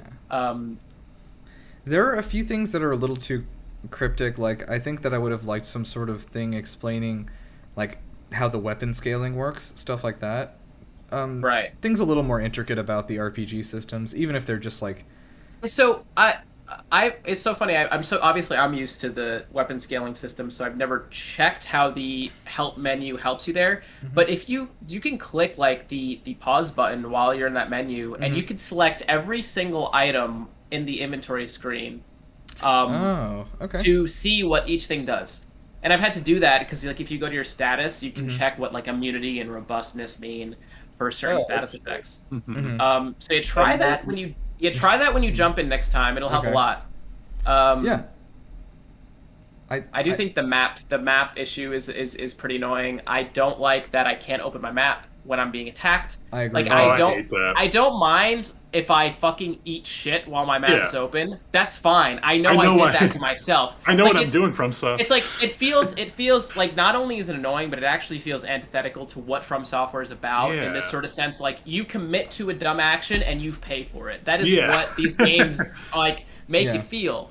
Yet for some reason it's like you can't do that dumb action, dipshit. Well, it's also Why not? I It's would like to also- see my map. It's Yeah. also really annoying because I'm just like on my horse and I like stop and I like can't open my map and it's because there's And a you don't mud know crab. why. There's a mud crab Yeah. next to me and it's like come It's on. like, dude, you're like an animal. Like you're just you're so adorable. Why can't I use my map while And you're sometimes just like you have to go like really far to like de-aggro Yes. some enemies too. So it's it like can be bad, yeah. let me trek halfway across the map so I can look at my like map for once. And yeah, I it honestly can be can't think frustrating. of I cannot like there's so many elements of From Software games that people just don't like that I genuinely like really like heavily defend because I think they are super important to the vision. I cannot tell you why they do this. I could like Yeah. there's not a single good Yeah, reason I same. could find that is like, oh, that makes sense. Yeah. I genuinely don't know. And we talked Just about let the whole me- like pausing go ahead. situation too with like if you were able to be offline and I feel like you should be able to pause the game. Yeah, that's one of the things that I am Yeah. a stalwart defender of. I think people wanting pause makes sense. Obviously, like the ability to pause the game is important. I think what the series tries to accomplish with the lack of pause makes sense. Elden Ring, I feel like the whole point with Dark Souls is you can't pause, you're trapped. Like if you're in the middle of Blighttown and there's a giant fucking like wasp or whatever they're like bloat flies, they're really gross, coming at you, you can't escape it, not even with a pause button. Like that's the kind of feeling they're going for. You're trapped in this hopeless world, you can't leave. Elden Ring doesn't feel like that. It's so free and like nice and chill. I've never felt entrapped by the atmosphere to the point where pausing would not be allowed. Like I cannot see why they would say if DC's right that it's so obviously DC said that it's a connection thing where there's the offline versus online version. And the reason why they don't let you pause is because it's always multiplayer. If that's the case, then that's just like I feel like there's such a surely they can code that in, right? There They are other can't. games that do it. I think I talked about Pokemon Sword and Shield had that function. Like, I'm sure that From Software could figure it out. Wait, but you can pause the game with the little menu. Yeah, so people did figure out a way to pause the game with like the three internal in menus. Elden So Ring, yeah. it's coded in. Like you can pause the game. Just there's no pause button. So I don't know. Essentially. Yeah. It's Anyway. like your world is paused, and if other people's worlds keep going, that's fine. But you just don't instance in there. Yeah, I guess the way I see it is like you can pause, and if someone invades you, fine, unpause the game. Obviously, it's unfortunate, but it's not going to happen often. But somebody would only invade you if you were in multiplayer, in which case you wouldn't be able to pause it anyway. Yeah. Like I said, like the passive messaging system is like pretty similar to Death Stranding. Like that's pretty much how the passive multiplayer works, and like you can pause the game in there with no problem, and the data is still flowing. Well, to be fair, that's true. I guess the single player mode for Elden Ring is so much more pronounced than the other games because obviously in Bloodborne you can be invaded. Mm-hmm. Wait, why do you get invaded in Bloodborne again? Can it just happen whenever? I don't remember. I think there's certain zones. There might be, but I also played the entire much of whatever I played of Bloodborne like offline, and I don't think it like changed the game really. I don't know if you can get invaded anytime in Bloodborne. You can. I don't remember. But yeah, I think there are like certain zones maybe. Obviously, like the other games, multiplayer was sort of linked with single player. You could just be playing by yourself, and some player just comes in and is an asshole to you. But with Elden Ring, you kind of obviously you if you're alone, you're alone. The only way people can invade you is if you're playing multiplayer. Yeah. So it does seem like an artifact of the old design, but the philosophy isn't there. Yeah, I do think that the old games have that philosophy, and it feels whole, it feels right. Mm-hmm. Whereas here, it's just like you keeping the trend up, but why is this actually here? We even see in Demon Souls remake, you can pause the game by going to photo mode, and I did that all the time. I totally abused that. I abused the shit out of that. I was just like, whenever I wanted to pause the game, I immediately went to photo mode. So yeah, I'm not sure. It's like okay. The thing is, like, real life is happening around you. Like I mentioned yesterday, I was fighting a mini boss at like one of the minor Erd trees, and my mom called me, and I was like, I need to pick this up, and so I like had to like mute the computer and just like hold the phone like this and like keep fighting the boss while I was talking to her because I couldn't stop it, and I was like, this sucks. Let me pause. Yeah, well, yeah, for sure. I think I have mixed feelings on it still, even then, because like. On one hand, yeah, for sure, like life is still going on, but I do think the feeling of being unable to stop, like the inevitability of the worlds that are put before you, and Dark Souls is so terrifying, and so is Bloodborne. There's an inevitability of the cycle of its world, and if you're trapped on a bridge with two werewolves coming at you, you can't escape it, even with a pause. If you're scared shitless, that's just kind of how it is. And if you die, you die. I like that. I like that a lot. But I also agree, like, there's life going on. Some people want to pause. It's definitely an issue I'm mixed on. I see both sides. I'm not sure where I stand on it, really. Yeah, I think the only other thing that I kind of was like, I feel like so I'm not even like that far in the game, and I feel like the progression has kind of like slowed down a little bit too much for me. Like I feel like the jump between levels is like has went up a little bit too fast from like the late 30s to the early 40s, somewhere around there. Like it just doesn't feel like I can even get to a point where I beat like a mini boss and I don't have enough to level up at this point. You know what I mean? Right. And like I don't know. I feel like it's scaled up a little bit too fast. Like how many runes you need to get to the next level. I mean, I wouldn't say that's a major complaint, but it's just something that's like I'm like kind of exasperated I think that largely has to do with the way I have that issue. Well, because I went hardcore on the early aspects of the world, I had that issue super prominently in the end game where like I would kill multiple bosses and still not have enough to level up because I was just so over leveled. So yeah, I think it's because the main content is scaled to. I think the world, these regions are scaled with the assumption that you're just playing at your own pace. Yeah. So I think you will continue to see that. You will see where your levels are not coming in as hard as you'd like them to. What was your final level, Momo? Oh, yeah, I ended at 170. Ooh, man, I ended at 134 is where I ended.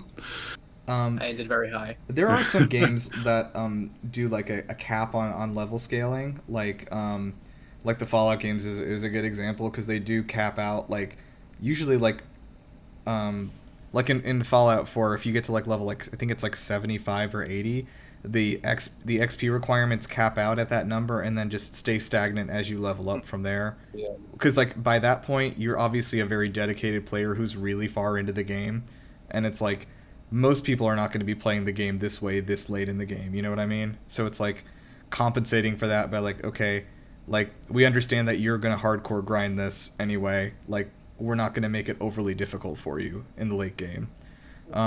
Which I like that design. I don't know if that works 100% for Elden Ring, but like in Fallout it worked. I think it was a good idea because like my character in my like original save file in Fallout 4 was like level 120, which is ridiculous, but that's what you get for playing that game for 550 hours. That was on one save file. But Amazing. yeah. Yeah, I always get so shocked when people are like, yeah, I played for 40 hours, I ran out of stuff to do. I was like, no, you didn't. You liar. You didn't go looking. You just followed the main story, you piece of shit. Anyway, different conversation. But yeah, like I don't know. Sorry, go on. I was saying, going off kind of the leveling thing, another thing I wish Elden Ring had, I guess, maybe I had very few complaints with the game. One of them is, like, I wish I could respec sooner. That's something I know you guys were talking about. That's a big one for me, too, yeah. Like, because I don't mind how rare it is to be able to respec, because it's a limited item. There's only so many of them in the world. But, like, you can't do it until you beat the, like, second, or I guess the really third boss, if they're expecting you to do the South Limgrave first.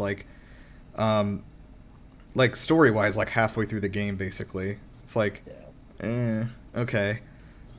I realized the error of my ways and my build very early on, and I was like, well, guess I'm stuck with this for a while. We were discussing it's actually it's like a third through the game, maybe. Okay. I would say, yeah. But like, I think we were talking earlier, like it would be really nice if there was some NPC in the round table or whatever who was like, hey, like, you know, I'm looking for these larval tears, like if you want to rebuild yourself, come to me or whatever.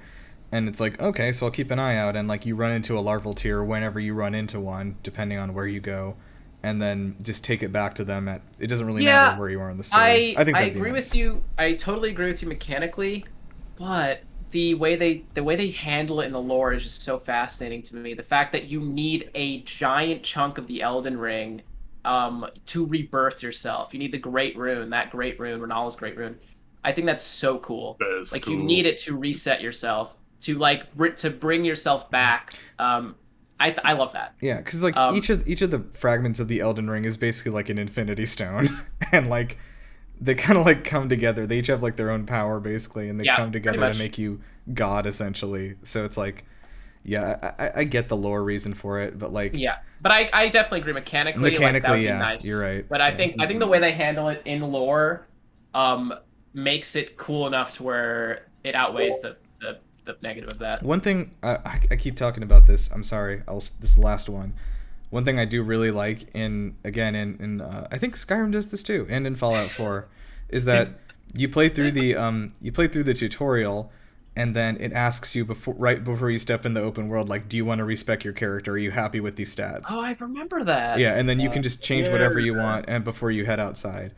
And I was like, I like that because like I like the idea that maybe you could go through a tutorial, fight some enemies, like this build isn't working for me, like maybe I'll try something else and just run it again or whatever, and be like, okay, now I'm ready. This is right. This is the right one.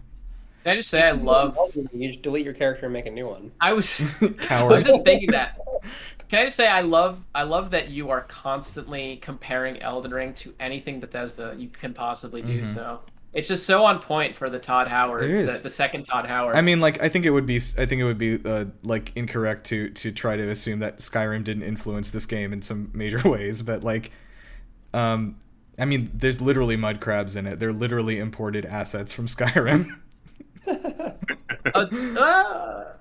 They look. Well, they're in Dark Souls 3, Okay. I will say. Okay. So you know, although Dark Souls 3 did come out after Skyrim as well. So they made a journey. Who knows? Oh yeah, there's a lot of enemy designs repurposed from the series that make returns I remember Big John texting in the group chat about his disgust towards a very annoying one coming back.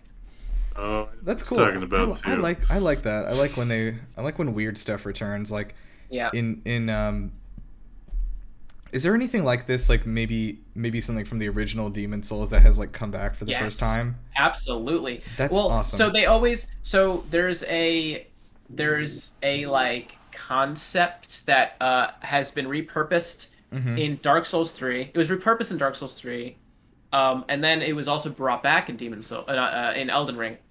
Um, I don't want to specifically say what it is, but essentially it's like a type of fight that they keep referencing. Mm-hmm. And in Demon Souls, it is just so iconic, so fantastic. Yeah. And they clearly want to channel that feeling, and they did a great job in Elden Ring. The new version of it is fantastic. Maybe my favorite boss in the game. Something so that cool. they did in Zelda, like in a similar way, is like the Lynels, which are like kind of the iconic enemy for Breath of the Wild, are they've been in Zelda before. They were actually in the original Legend of Zelda, and they have not been in a game since then. And they were used for the first time again in Breath of the Wild. Wow, And that's like, really cool. That's really cool, and they were totally Yeah. repurposed. But like it's like, yeah, Terrifying. they're back, and they're like the big guys, you know. And it's like, I think that's really cool when they're this like a long running franchise like this can like. It throws in something for the old fans, I guess, to reference. Yeah. Yeah, I especially wonder because although the series isn't directly linked to King's Field, it is obviously It's like inspired inspired off by. it. It's like a spiritual sequel. successor. Yeah. I wonder sometimes like what if I were to play those games, is there like specific moments I can note and be like, wow, that is so King's Field. Like they clearly took something out of that. There's that iconic weapon too that's shown up in every single FromSoft game, even going back to like Kingsfield, I believe. Oh really? Is that the one I think it is? You can say the name of it. I don't think anyone will care. Oh, okay. It's the Moonlight Greatsword. I don't know what that means. Of course. And it shows Wait, up. that's a Kingsfield one? It showed up in. It was either Shadow Tower, which is like a weird other Kingsfield, but grosser. And I think it showed up in Kingsfield, maybe one or two. I'll have to check, but it's been like a FromSoft staple for quite a while, That's which is cool. really cool. Yeah. I like that. I thought it was a Soulsborne staple, but knowing it predates even Demon Souls is actually Yeah. really shocking. I think I don't want to That's get owned online. Let me double check real quick. I don't want to Okay. get owned. Yeah. online. Save your comments, haters. Yeah, I know, but I guess we should start sort of wrapping this up. But like, yeah, I like I said, I mean, I'm not going to say that like Elden Ring is going to work for like everybody on the planet. Obviously, it will not. But like, I was somebody who had like pretty much completely written off this Soulsborne franchise after trying it many times, and like they did it in a way that works for me. It has removed nearly everything I don't like about the other games and added in basically a bunch of stuff that I love about other games that I've talked about here. And then of course broach some I think a new territory. I mean, like it's not like it's created something completely new, but like all of it feels innovative enough that it feels like something that's never been done before, you know? Yeah, it's not like groundbreaking, but it feels like all the elements are in the right spots to where the experience is so fresh that it's put together. It's like the first time I feel like I felt an open world game structure is perfect. I think Breath of the Wild is up there too, but it's definitely there for me where it's just like, wow, this is everything I want all these other games that want to be this to do. Yeah. I love how it handles difficulty in any capacity. Yeah. The whole Yeah. and try something different, and then even the times when some goofy shit happens, like it doesn't frustrate me. Like I thought it would. Like I killed a bunch of smaller mobs and a giant bear spawned out of nowhere and just owned me. I was like, that was hilarious. Not expecting that. Okay. Or last night I was in some dungeon and I went on some there was a big open room and I was like, okay, what's this? I wandered in here and the floor started just going up really slowly. And I was like, oh, cool, like an elevator. Where are we going? And as it's going up slowly, it just accelerates and slams me into the ceiling full of spikes, like a freaking cartoon. Oh my god. I did not see that. Get out of here. It was like so, and I died, but it was so funny. I got my revenge. Yeah. Also, but it was just like it's so unpredictable in the best ways. You've reminded me. Shout out. Love the Mass Effect reference when you get in the well elevator and it takes 45 seconds to get to the bottom. Oh, yeah. yeah. That elevator like actually shook me. Like Yeah. I was like, how far am I going? And I then was like, you see the stars, and then you're like, what I the was hell? leaning Where closer and am closer to the I? TV, like, where's this going? Where It's am like- I? It was genuinely hypnotizing. I was blown away with Yeah. that. Yeah. Okay. Well, yeah, I think that's if anyone has any other like final thoughts on this, I don't know. Like, give me something. Yeah, I just think as far as the future of what I want from software to do now is I think Elden Ring feels so full. It feels so whole. It feels like I've explored its world and I've dived deep into its mythos, and I cannot wait to see Vadi videos explaining Mm-hmm. everything that happened in depth. Because although I have a loose idea of what happened, I would love to get at the full story. I would love if From Software took the open world and just moved it to a whole new territory.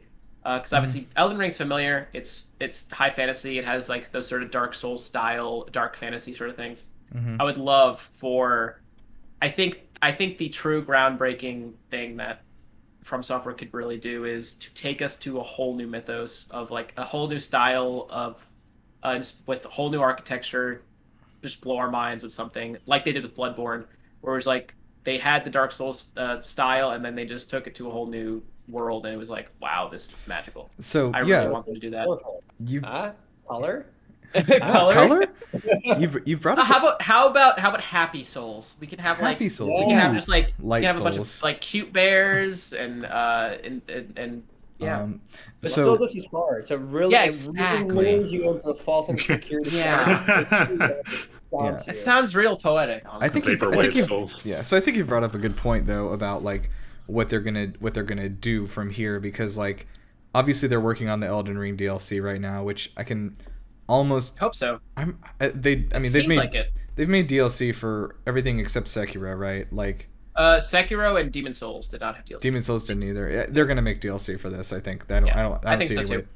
Plus they found that island, right, where it's like very obviously like Yes, so Yeah. like To be all filled the out. divine towers corner in the giant cloud on the map. Mhm. So that cloud in the DLC, that cloud's gonna go away, and we're just gonna have a new area. Yeah, that I makes think sense. I think that's very likely. Yeah, and I also think it's extremely likely that we see the first look at it at Summer Games Fest also, which Oh, I would. I can I see think- that, yeah. yeah, I would prob- love that so yeah, much. I'm guessing that's what it's going to be. I would Anyway, freak out. so we know like Armored Core is coming out sometime next year, and that it's going to move more in a Souls direction. Like, do you think that they try to like take some of this open world design with that, or you think that's going to feel more like Oh hell Souls? no! I think Yeah. it's gonna. I don't think it's even gonna feel like Souls. I think it's gonna be like. Like its own beast. I have a guess, feeling but- it'll be like so different. I think it'll be like Sekiro. like Sekiro. Yeah, I was where going Yeah. to say. it's like where it's like, hey, we did our classic Soulsborne. Here's something weird and different. It'll still be Yeah. hard as hell, but Right. weird and different. With guns. Yeah. With Now, guns, how do you yeah. think it's going to stack up against Game of the Century, The Surge? Wow, I did not expect a Surge reference. Yeah. You know what? Surge is fine. I kind of like I- that one. It's not Yeah. the best, but... You know what? Here's my new bet. Since I'm so bad at them, the Surge will do better critically than From Software's Armored Core. I think The Surge got like a 73 or something. It did not do well. No, it did terrible. Same It as did not do Stranger in well. Paradise. Yeah, I think it had. Let me see the Surge. Yeah, I so, did like, find the Moonlight Greatsword, by the way, in Kingsfield. I It can is- post it in like the Discord later. Oh, really? I can't get on online now. Wow. Yeah, so yeah, I'm interested to see where they go from here, and then also, like I said, even more interested to see how other developers look at this, because like obviously we've all seen the like not so pleasant like comments and stuff from the developers at other companies, which were like I felt kind of in bad taste, but Yeah. like, do you think that people are gonna like look at this and say let's take some inspiration from this, from the parts that are working for this, and see how we can apply it to our own thing? Or do you feel like Ubisoft is going to stay in their lane, like Sony's going to stay in their lane with how they approach their games? I think, unfortunately, even when we see the inspirations fly out, because they will, I think, we've already seen the inspirations for Souls go out. Like we've seen so many Souls Yes, come out, there's and so many of them. They're almost always not good. Yeah. I think Neo is really the only one that stands out as like, hey, this is actually a good overall like game. Like I don't feel like it's cheap in trying to follow a trend. You don't like Lords of the Fallen? That's a classic. You're talking to the number one Code Vein fan over here. Oh, Yes. Classic. My favorite character creator, and nothing else. It actually is the best character It's creator. a really good I'll character die on that creator. hill. It is. I really like. I Um, like it a lot. But yeah, like I agree with you. Like, and I think we've even seen like this is one thing that I want to say. Like, I think that you're right, and I think that the example of that is Immortals: Phoenix Rising, because that game And Genshin Impact. and Genshin Impact. Genshin Those games Impact. are perfect examples of like we saw Breath of the Wild and we took the wrong thing away from it. Just And change the answers. not that those games are like bad per se. Like I think they're quite enjoyable doing their own thing, but like I think they looked at it and took away the wrong thing. You know what I mean? Yeah, I think we can be if you really love this format and formula, I think you can be excited in knowing you get to play a fine Ubisoft Elden Ring like, but it's not gonna be. I don't think it's gonna be like, whoa, we've started a whole new genre of masterpieces. It's gonna be like, it's just gonna be the same thing that happened with Breath of the Wild, where some games were like, hey, let's do that, and it comes out and it's fun. How do we make Elden Ring money? Yeah, how do we make as much money as that game? But We just say it's like that. but we add horse armor into it. Yes. Oh my Yeah. God, Todd Howard, of course. You think Todd Howard's the criminal about horse armor? You fucking haven't looked at the Assassin's Creed store. Like Oh, you're joking. Oh, it's rough. it's really bad. It's like $40 for your dumb horse armor. Oh my For a God. single player game too. I mean, I don't know if that's They wanted worse. those to be non-fungible too, Yeah. which Wow. will probably. I can't who even knows, funge but- this horse armor. Anyway, yeah. So yeah, I think FromSoft. I'm excited to see what they've done with Armored Core. I was a huge fan of Armored Core 2. It was the only one I've played, but back on the PlayStation 1. Damn good Fucking one. great game. Love that game. With Armored Core, this new Armored Core, I'm very much expecting like the best mecha game ever. Yeah, I Like, agree. I period. I think it- really I hope think it so. will be. Yeah. Like even though like but yeah. Anyway, so yeah, I guess we'll just like wrap it up. I'm gonna keep ranting. It's been a very long time. So yeah, thank you guys for joining us. And yeah, we're gonna have oh fuck, I didn't even do. We'll have to put a clumsily inserted commercial break. I forgot we have that now. Ooh, sponsors. You can do Yeah. it right now. They want it. They don't want it at the end of the show. Oh, you can do it right now and then cut it back in Okay, the middle. I'm retroactively saying that earlier we're going to an ad break, and now we're back. Put it when you left to get up and you said you can keep talking and then have it go into. an Okay, ad I'll break. just cover up Momo's like monologue. Yeah. No, You can when- every time I speak, you can put the ad there, Okay. Wow. and you can put on top of where my camera is Wait, sorry, what is this? Yeah, What's is it- the ad yeah, for? we're doing It's NordVPN. NordVPN. Oh, nice. Okay. Well, thank you, and yeah, we would love to have you work here at Ubisoft with us. That sounds fantastic. What a good idea. Every time Cassandra speaks, it's a NordVPN ad. Okay. Well, yeah, we'll close up shop here, but yeah, like I said, just wanted to kind of talk about this game and get in on the zeitgeist. I'm gonna have a video. I'm gonna be doing my own monologue and putting together a video. I've been recording a ton of my gameplay later this month, hopefully by the end of the month. And does anyone else have anything they want to plug? Like any things they're working on or doing or stuff? I do nothing. I'm always writing at Jarsh.zone. Just Oh yeah. It's anything that piques my interest. I don't think we've said this before like enough, but like you have probably my favorite URL of anybody on the internet. When I learned that Jarsh.zone. I learned that .zone was a domain you could register because of Jeff Gersman from Giant Bomb. He has Jeff.zone. The same thing. Yeah, I was like, that is the best. So I looked into how much it would cost yearly for Jarsh.zone, and it was like $18. I'm like, oh, $18 fuck a year. it, yeah. This is mine. That's nothing. Money well spent. Yeah. Mm-hmm. Yeah, so it's so nice. I don't even care if I never write again. I'm keeping that domain. Yeah, and Momo. Yeah, I write at Laptop Mag. I do game reviews. I also do tech stuff, but that's less important. I like writing my games a lot. Currently going through Ghostwire. I will have that sometime in the future. I have no idea when. When is that? yeah. When is that game coming out? Is it next week? The game comes out 25th. Yeah. I've 10 days I've Kirby. actually- Oh, that day. Yeah, that day's insane. that day. Absolutely insane. Was it? It's That's and is that that and Stranger in Kirby. Paradise? No, Kirby no. and Stranger That's this Friday. Tiny Tina's Tiny Wonderlands. Tina, Kirby, Yeah. Tiny and Tina. Oh And my Kirby, god, that's insane. Yeah, I think I'm probably gonna go for Ghostwire unless it like totally bombs. It's. I mean, from what I've played, Yeah, there's I no don't. way it's I don't think bombing. it's gonna bomb. Yeah. Yeah.